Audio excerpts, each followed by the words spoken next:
Lucas 15, 11. O texto diz assim: E Jesus disse ainda: Um homem tinha 2 filhos.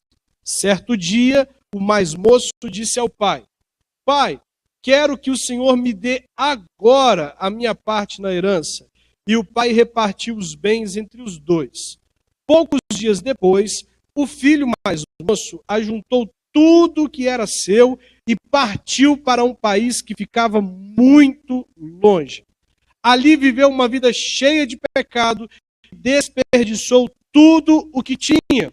O rapaz já havia gastado tudo quando houve uma grande fome naquele país e ele começou a passar necessidade. Então procurou um dos moradores daquela terra e pediu ajuda. Este o mandou para sua fazenda a fim de tratar dos porcos. Ali com fome, ele tinha vontade de comer o que os porcos comiam, mas ninguém lhe dava nada. Caindo em si, ele pensou: quantos trabalhadores do meu pai têm comida de sobra e eu estou aqui morrendo de fome? Vou voltar para a casa do meu pai e dizer: Pai, pequei contra Deus e contra o Senhor, e não mereço mais ser chamado de seu filho. Me aceite como um dos seus trabalhadores. Então, saiu dali e voltou para a casa do pai. Quando o rapaz ainda estava longe de casa, o pai o avistou e, com muita pena do filho, correu, o abraçou e o beijou. E o filho disse: Pai, pequei contra Deus e contra o Senhor, e não mereço mais ser chamado de seu filho. Mas o pai ordenou aos empregados: depressa, tragam a melhor roupa e vistam nele, ponham um anel no dedo dele e sandália nos seus pés. Ainda tragam e matem um bezerro gordo. Vamos começar a festejar, porque este meu filho estava morto e viveu de novo, estava perdido e foi achado. E começaram a festa. Até aí. Abra no próximo capítulo de número 19, capítulo 19, verso 10. O texto bíblico diz assim: porque o Filho do Homem veio buscar e salvar quem está perdido. Diga comigo: porque o Filho do Homem veio buscar e salvar aquele que estava perdido. Amém? Esse texto, ele é marcante na minha vida por alguns motivos. O primeiro motivo pelo qual esse texto me marca, porque foi a minha segunda pregação. Segunda vez que eu preguei dentro do texto de Lucas capítulo 15, a partir do verso de número 11. Segundo motivo pelo qual ele marca, porque foi a primeira vez que eu preguei, além de ter sido a segunda vez que eu preguei, a mensagem foi a primeira vez que eu preguei fora da minha igreja. Eu comecei o meu ministério itinerante lá na cidade de Abricampo. Mas o terceiro motivo pelo qual ele me marca, porque ele narra a minha história. Narra como eu me afastei dos caminhos do Senhor, como eu me vi distante de Deus, como Deus me resgatou para a glória dele. Mas esse texto também ele tem uma mensagem para nos trazer advertências profundas para essa noite, para as nossas vidas. Conforme na última vez que nós estivemos juntos, eu falei a respeito da salvação, da importância de nós termos convicção da nossa salvação. Hoje nós estamos diante de um texto que narra a vida de um pai que tinha 2 filhos. 2 filhos que eram zelados, protegidos, guardados por um pai. Eles tinham tudo o que queriam. O pai não lhes deixava faltar nada. O texto nos diz que havia um pai que tinha 2 filhos e que um desses filhos fez um pedido um tanto quanto diferente para o pai. Ele chega para o pai e diz para o pai: olha, pai, o Senhor tem me dado comida, o Senhor tem me dado proteção, a casa do Senhor é maravilha, estar por aqui protegido, guardado é muito bom, no entanto eu não quero mais ficar por aqui, eu quero que o Senhor me dê a minha parte na herança para que eu vá embora. Eu já disse isso uma vez e fica muito claro que o filho estava quase que dizendo para o pai: pai, o senhor está demorando demais para morrer, eu não tenho mais paciência para aguardar a sua morte, a fim de que eu receba a sua herança. Sendo assim, antes que o senhor morra, antecipe meus direitos. O filho já estava dizendo para o pai, pai, o senhor está demorando a morrer.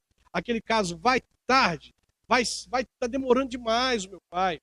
Então ele chega para o pai e diz, pai, me dá minha parte na herança. A primeira advertência que esse texto nos faz e que nós devemos tomar muito cuidado é com a nossa natureza. Como a nossa natureza ela é inimiga de Deus. Veja como esse filho ele estava sendo cuidado, protegido pelo pai, ele recebia tudo o que o pai podia dar, ele estava dentro de uma casa, provavelmente uma casa amorosa, uma casa cheia de cuidados, cheia de empregados para poder servir, e ainda assim esse filho decide rebelar-se contra o pai e ir embora. Todo o cuidado do pai, toda a proteção do pai, ela era traduzida para o filho como: meu pai está me impedindo de ser feliz. Meu pai não quer que eu seja feliz. Olha só, meu pai não me deixa fazer isto porque ele tem medo que eu seja feliz. Meu pai me proíbe de fazer isso porque isso vai me fazer feliz. Talvez todo o cuidado que o pai tinha com ele, tudo que o pai fazia por ele, ele entendia que era uma restrição, que era o pai tentando impedi-lo de viver, que era o pai tentando impedir que ele vivesse a própria vida. Muitas vezes, quando nós lemos a palavra de Deus, as Escrituras, que é a vontade revelada de Deus, nós nos deparamos com algumas ordenanças, com alguns princípios bíblicos, e nós olhamos, alguns de nós olham para esses princípios e pensam assim, isso aqui, se eu fizer isso aqui, não tem nada a ver não. Isso aqui, na verdade, é Deus tentando me impedir de viver. Isso aqui é Deus tentando me impedir de ser feliz. Isso aqui é Deus tentando me restringir, não permitir que eu viva no máximo. Alguns de nós chegam a pensar que princípios da palavra de Deus é, na verdade, Deus tentando nos frustrar. É um engano que o diabo coloca dentro de nós, fazer a gente pensar que a vontade de Deus é um peso. Quantas vezes, quando nós somos apresentados para um princípio bíblico que de certa forma, traz sobre nós uma responsabilidade, ou de certa forma, nos coloca numa posição de fazer o que é certo, sem concordar com o certo. Quantas vezes, diante de uma situação como essa, nós pensamos assim, Deus está mandando eu fazer isso, mas olha só, se eu fizer o que Deus está mandando eu fazer, eu não vou ser feliz. Se eu for ficar na igreja esperando em Deus, se eu ficar esperando de Deus, esperando alguém de Deus para minha vida, olha, eu não vou me casar nunca, eu não vou ser feliz, eu não vou conseguir encontrar ninguém. A vontade de Deus, muitas vezes, naquilo que nos confronta, ela é vista como algo que está nos impedindo de ser feliz. Não foi assim que o diabo fez Eva cair? Ele chegou para Eva e disse para ela assim, é verdade que Deus disse que você não pode? E ela disse, não, Deus falou que a gente pode comer de todas, menos de uma. Porque no dia que a gente comer, a gente vai morrer. Aí ele disse para ela, inocente, que nada. O dia que você comer dela, você vai ser como Deus. Deus está mentindo para você, você não vai morrer nada. Ele está apenas querendo te impedir de conhecer o que ele conhece, de saber o que ele sabe, de ser como ele. Então, grande parte da ação do diabo nas nossas vidas é tentar colocar Deus como um injusto, como alguém que fica lá do trono dele, princípios, decidindo leis, e essas leis nos impedem de ser felizes, porque os nossos amigos parecem ser felizes, vivendo do jeito que eles estão vivendo, fazendo o que eles estão fazendo, e a gente, sábado após sábado, domingo após domingo, a gente está na igreja. Poxa, mas que Deus é esse? É o engano do diabo. O mesmo engano do Éden. Mas por trás desse engano, existe uma sedução muito grande. Esse jovem, eu imagino ele como alguém que vai para o muro, para a cerca da fazenda onde ele morava todos os dias, e se debruçava ali sobre aquele muro, como alguém que se encosta sobre o muro, sobre a cerca, e ele olhava para todo mundo, admirava o mundo fora daquela cerca. Ele observava tudo que as pessoas faziam fora daquela cerca e ficava sendo seduzido. E ele olhava para dentro e talvez imaginava a casa do pai um tédio. Talvez ele olhava para a vida ali dentro da fazenda e falava, isso aqui é entediante. Não tem nada para mim. E olhava para o mundo, para tudo que o mundo tinha para oferecer. E ele falava, isso que é vida. É aquilo que eu quero. É isso que eu quero fazer. Algo semelhante ao que tem acontecido hoje. Alguns jovens que se prostram na janela da igreja e olham para fora e olham para tudo que o mundo oferece e pensam, isso é vida. E às vezes olham para dentro da igreja e pensam, isso é um tédio. Isso é um tédio. Engana-se quem diz que o mundo não tem nada para oferecer. Talvez não tenha para o espírito. Talvez não tenha para aqueles que estão no espírito. Mas para aqueles que estão na carne. E que querem carne. O mundo tem uma infinidade de coisas. Uma infinidade de ofertas. Coisas para poder satisfazer a nossa carne. Basta você dar uma volta. Basta você vai ver as ofertas, aquilo que o mundo tem para poder te oferecer. E era isso o que seduzia, o que atraía esse jovem que olhava para dentro da casa do pai e achava um tédio, e olhava para o mundo e falava, isso que é vida, é isso que eu quero viver. Perdão. Talvez era isso que acontecia com ele. E pode ser que isso esteja acontecendo com alguns de nós.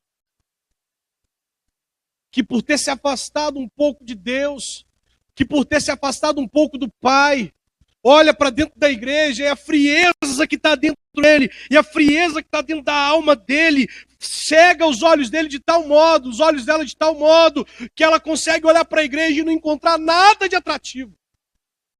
Mas não é porque a igreja não tenha, é porque a frieza tomou conta da tua alma. É porque a frieza está te consumindo, te cegando, ao ponto de quando você olha pela janela, você só consegue ver aquilo que o mundo tem para oferecer. Essa é a situação desse jovem e talvez a nossa situação. A terceira coisa que o texto nos mostra é como que o mundo faz para nos seduzir. O texto nos diz que esse jovem, após ter recebido a herança do pai, ele foi para um lugar longe. A maior estratégia do inimigo é nos afastar da presença do Pai, é nos arrancar do lugar de proteção, é nos tirar do lugar onde nós somos guardados, onde nós somos protegidos, é nos tirar dali para nos levar para bem longe do Pai. E foi o que aconteceu. Ao receber o que tinha que receber, ele vai embora. E quando ele vai embora, ele é apresentado a uma vida de prazeres. Tudo aquilo que ele olhava pelo muro, tudo aquilo que ele olhava pela janela, que ele via de longe, ele é oferecido de forma que ele pode satisfazer a sua carne, satisfazer a sua alma, de forma que ele possa viver tudo aquilo que ele via antes, e ele começa a gastar o seu dinheiro com drogas, com bebidas, com meretrizes, com aventuras, e ele vai gastando todo o seu dinheiro, vai gastando toda a sua fortuna, só que chega uma hora que acaba. Sabe por quê? Todas as bênçãos de Deus, longe de Deus, acabam. Não importa o quanto você é abençoado hoje, se você se afastar de Deus, você vai estar como quem carrega um saco furado. As bênçãos não ficam, as bênçãos vão ficando pelo caminho. Você vai se afastando de Deus e as bênçãos vão ficando. Engana você que Deus vai compactuar com uma vida longe da presença dEle, que Deus vai continuar te abençoando, que Deus vai continuar te dando coisas. Não vai. As bênçãos de Deus longe de Deus acabam. E acabou a bênção de Deus na vida desse jovem, de modo que quando ele percebeu que a bênção havia acabado, ele já estava longe demais. É o efeito da cegueira do mundo. Te cega para tudo que é espiritual, te esfria e começa a te oferecer coisas. A Bíblia, narrando a história de Sansão, diz que Sansão descia, ele se afastava, e desceu Sansão até a cidade tal, e desceu Sansão até a tal cidade, e desceu Sansão até a tal cidade, e foi descendo de forma geográfica, mas nós percebemos também um declínio espiritual na vida de Sansão, como ele ia descendo geograficamente, mas como ele também ia declinando do espírito, como o Espírito de Deus foi saindo dele, de forma que ele não percebeu. E quando ele percebe que o espírito havia saído dele, diz o texto de Juízes 16:20, era tarde demais. Já era tarde demais. E essa estratégia sutil e nos afastando, nos dando coisas. Se você lembra daqueles desenhos, vamos armar uma caixinha aqui, colocar um graveto nessa caixinha e vamos colocar uma cordinha nela e vamos ficar de longe. Mas vamos espalhar coisas pelo caminho para que essa pessoa vá lá. Uma oferenda aqui, uma oferta aqui, um desejo aqui para ele realizar, uma menina, um rapaz. Vamos dando coisas até que ele chegue lá. Quando ele chegar lá, nós vamos, puxa a cordinha, o graveto cai e ele fica preso. Foi o que aconteceu na vida desse jovem. O que aconteceu na vida de Sansão. E Sansão se afastava de Deus e pensava, vou vencer de novo como vencia antes. Vou vencer os meus inimigos de novo como vencia antes. Vou vencer os meus inimigos de novo quando vencia antes. Mas vem o texto, olha aí, Sansão, seus inimigos vêm aí. Me levantarei outra vez e vencerei eles como antes. E o texto diz, não sabia Sansão que o Espírito do Senhor o havia abandonado. Foi se afastando tão devagar que não percebeu. Tão devagar. A primeira coisa que o mundo faz é te apresentar o rosto maquiado dele. A máscara. É bonito. É atrativo. É sedutor. É tudo que você quer. Mas quando você já está envolvido, quando você já está distante, a máscara cai e você se dá conta do que é de fato a vida. E foi o que aconteceu com esse jovem. Quando ele já estava distante, afastado do pai, envolvido demais naquelas coisas, a máscara do mundo caiu. Ele se deu conta da face oculta do mundo, aquilo que o diabo só vai mostrar para aqueles que já foram seduzidos, envolvidos e estão longe de nós. Ele nunca vai mostrar a real e verdadeira face do mundo para aqueles que estão na presença de Deus. Nunca. Nunca, porque a ideia dele é mostrar o mundo como o seu coração deseja. Deseja na sua alma. Com tudo que você quer. Eu me lembro de conversar com o Favato ontem, e eu falei, passou um cara perto da gente assim, que era dono de uma boca de fumo, que eu frequentava antigamente, e falei com o Felipe assim, usei droga com aquele cara muitas vezes, e ele me respeitava. Aí o Felipe perguntou, talvez porque você ia lá e comprava dele, aí eu lembrei. Falei com ele, Felipe, eu nunca, na minha vida, gastei 1 centavo com droga. Mas eu usava droga todo dia. Nunca comprei uma dólar de maconha. Nunca gastei 1 centavo meu com droga. Nunca. Mas usava droga todo dia. Porque o mundo te oferece tudo aquilo que está dentro do teu coração. Tudo aquilo que você deseja, sem te cobrar nada. Ó, ei, aproveita. É de graça. Satisfaz o seu coração. Satisfaz a sua alma. Você quer? Toma.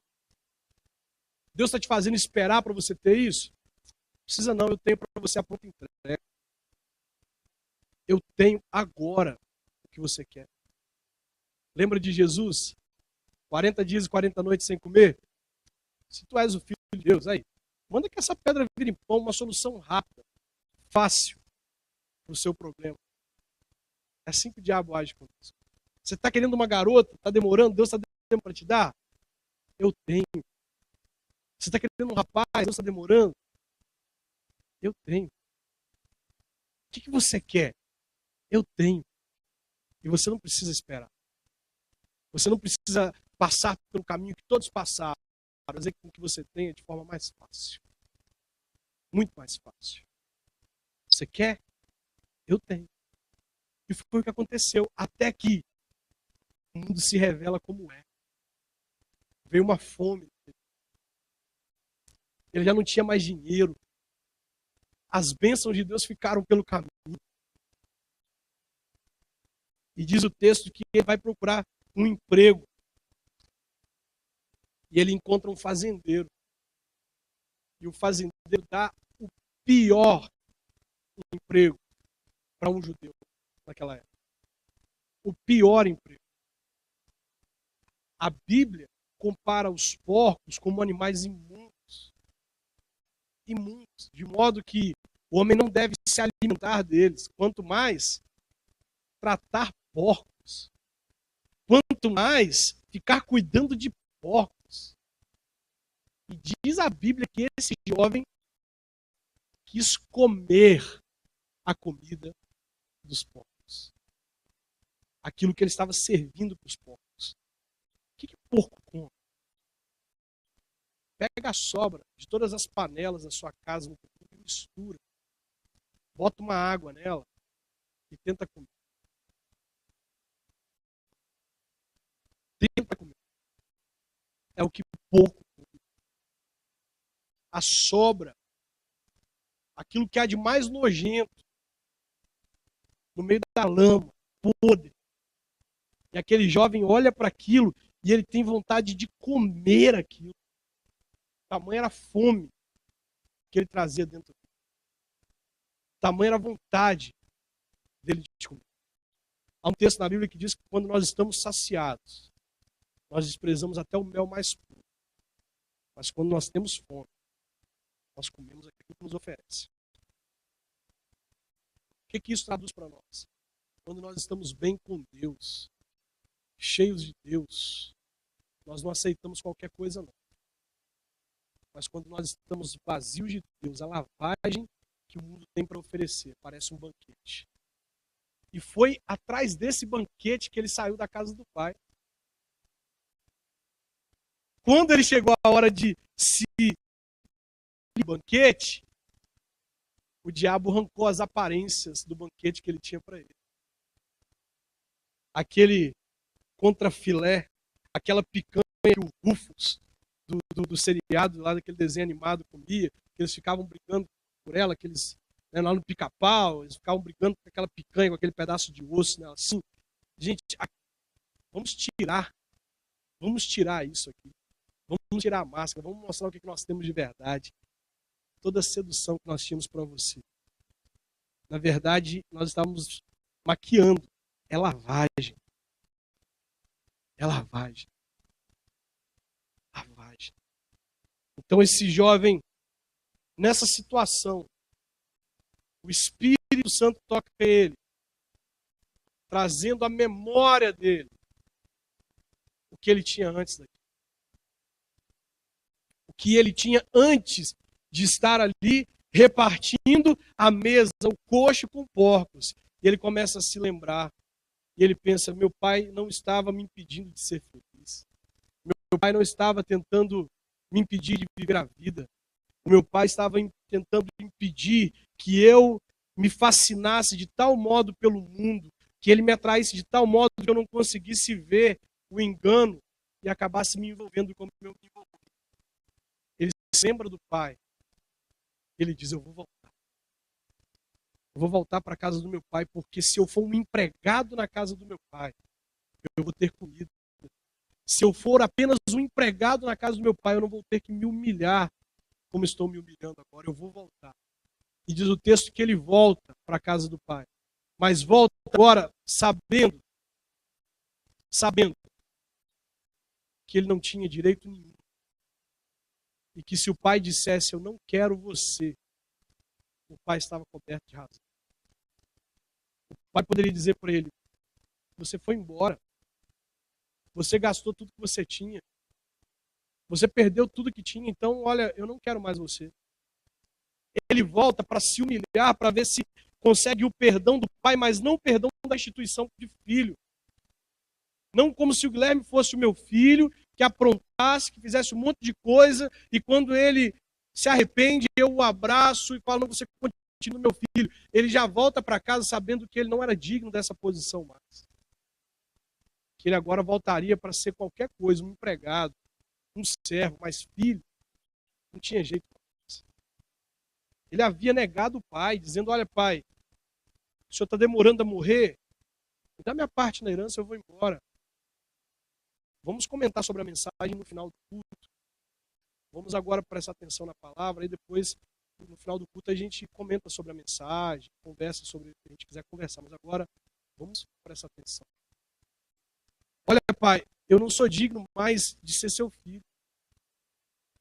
Ele diz para o pai, eu não sou digno de ser chamado seu filho. Mas diz o texto que ele voltando para casa, ainda longe, o pai o vê. E olha que cena extraordinária. O pai, avistando o filho de longe, ele sai correndo para abraçar o filho. Isso aqui, no judaísmo, é inadmissível. Que um pai saia correndo para abraçar um filho que o desobedeceu, que o desonrou. Sabe o que deveria acontecer? O pai deveria pegar esse filho que desobedeceu, vem cá, esse filho que entristeceu ele, que magoou ele, e levar os líderes judeus e falar com eles assim, ó, punam o meu filho porque ele me desonrou. Punam ele porque ele me desonrou. Sabe, uma menina judia decidiu acreditar em Jesus como Messias. E o pai dela tentou dizer para ela por várias vezes, filha, não faça isso. Não acredite em Jesus. Ele não é o Messias. O Messias prometido por Deus ainda está por vir. O Messias não morreria numa cruz. E ela insistindo, e o pai teve que fazer aquilo que lhe era exigido pela lei. Pegou a filha e levou para o mulão para que ele a disciplinasse. Sabe o que ele fez? Cortou as duas mãos dela, dizendo para ela, negue que você acredita nele, diante do pai, concordando com aquilo, porque era a lei. O que esse pai deveria fazer com esse filho? Não aceitar que ele entrasse sequer pelos portões da fazenda de volta. Mas ele contraria, quebra o protocolo, e ele vendo o filho, ele sai correndo, abre mão do seu orgulho, do tradicionalismo, do socialmente aceito, para abraçar o filho, imundo, sujo. E o filho tenta impedir que o pai o abrace. Diz, pai, eu pequei contra o Senhor, contra Deus, eu não sou digno mais de ser chamado seu filho. E o pai faz uma coisa inesperada. Ele grita para um dos empregados, vai lá e busca uma roupa nova para ele. Busca um anel novo, busca uma sandália nova. E vamos dar uma festa. Porque o meu filho estava morto e reviveu, estava perdido e foi encontrado. Vamos dar uma festa. Ele devolveu a aliança, o anel, um símbolo de honra que o filho perdeu. Devolveu as sandálias, devolveu as vestes e o restituiu a posição de filho. Assim é a graça de Deus. Assim é a misericórdia de Deus conosco. Assim Deus agiu comigo. Eu acredito que agiu com você. E se ainda não tiver agido, Ele pode estar querendo agir assim hoje com você. Trazendo sobre a sua vida tudo aquilo que você não merece. Tudo aquilo que você perdeu por estar longe dEle, por estar afastado dEle. Ou tudo aquilo que você está para perder por debruçar-se sobre o muro e olhar lá para fora e achar que lá fora é bom, que lá fora é que é a vida boa, que a vida de verdade está lá fora. A primeira coisa que eu tenho para te dizer hoje é que Deus está te dizendo, deixe a frieza sair do seu coração. Não olhe com os olhos da frieza, não olhe porque a frieza vai ocultar de você a ação de Deus aqui dentro e vai fazer com que você olhe para o mundo e o mundo te seduza. Olhe para Deus, o autor e consumador da sua fé, de modo que as escamas caiam dos seus olhos, de modo que você perceba que todo atrativo, tudo que parece bonito lá fora é um engano terrível, é um engano.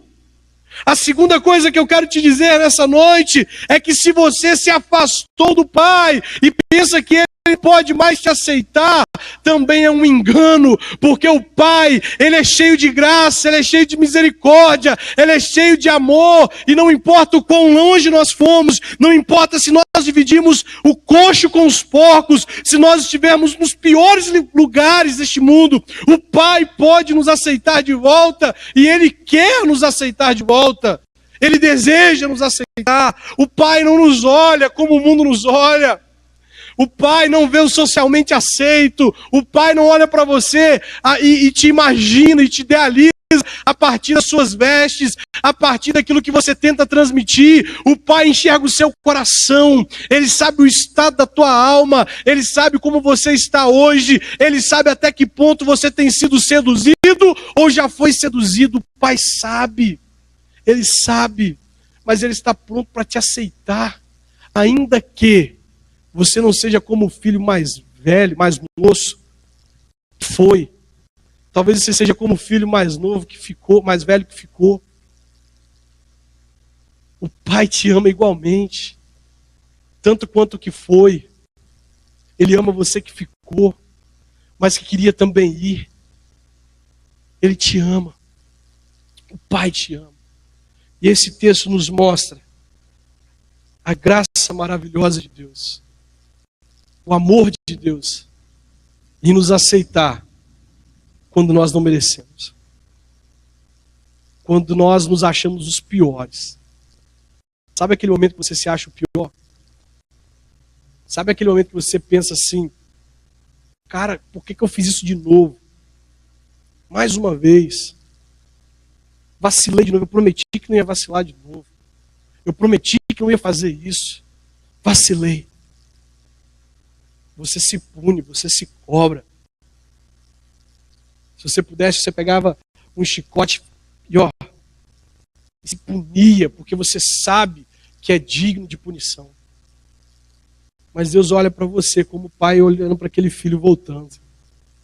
E o olhar de Deus é um olhar de amor, é um olhar de esperança, é um olhar que acredita que apesar de você ter errado pela milésima vez, um dia você vai parar de errar nisso. Um dia você vai parar de falhar nessa área. Esse é o olhar do Pai. Um olhar de graça. Um olhar de misericórdia. Um olhar que nos aguarda voltar para os braços dele. Que nos aguarda, que aguarda o nosso retorno. E melhor, que espera que a gente nunca saia de perto dele. Nunca. Nunca saia de perto.